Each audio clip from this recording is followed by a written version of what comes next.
What is USAID? When people hear the name USAID, they focus on aid. They focus on thinking like it's humanitarian work. But aid is not actually in the name of USAID. USAID stands for the United States Agency for International Development, not aid. It's not a charity. And international development is simply capacity building. It is local and regional capacity building done across the whole world, i.e. internationally. The primal id in USAID, international development, is about capacity building of assets that can be used by either the Pentagon, the State Department, or the CIA for their own activities. So if you're the Secretary of State and you were asked by the National Security Council or the President to do something in a different country, overthrow their government, stop the passage of a bill in a foreign country's legislature, how would you do that? And the first thing that I said is you would look at the assets that already exist in the country. Do we need new assets in addition to the ones that we currently have, or are the existing assets, can they achieve this simply by giving them enough money, giving them enough resources, giving them enough training, giving them enough support? One of the main ways that capacity building would be financed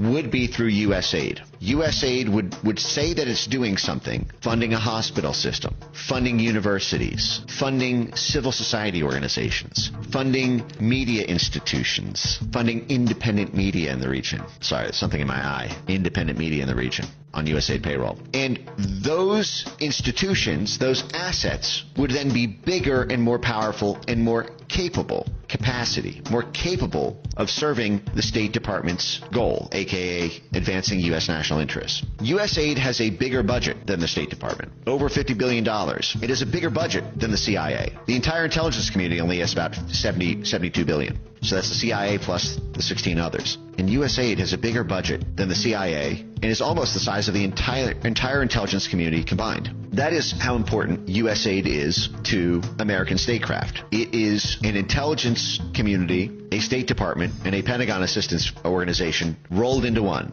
I just copied this from the USAID website. USAID carries out U.S. foreign policy, advances U.S. national interests, by promoting broad-scale human progress. At the same time, it expands stable, free societies, creates markets and trade partners for the United States, and fosters goodwill abroad. The operative phrases here are carries out U.S. foreign policy. This is not charity work. This is not aid. This is cynical, self-serving purposes. And what is it seeking to do? Free societies, open societies. Why does USAID want other countries to be open societies? Because that's how you get the influence in. If a country is a closed society, they're closed off from USAID influence. We cannot capacity build our assets there. Closed societies box USAID out. China is a closed society. That is why we have not been able to topple the government of China, despite having tried for 100 years now almost. We have not been able to topple Putin from Russia. Why? Because Russia is a closed society. Like China, they kicked USAID out. It is not an open society. And so the USAID can't just take over their entire media ecosystem by funding 100 different media propaganda outlets in the region to sway hearts and minds. And remember,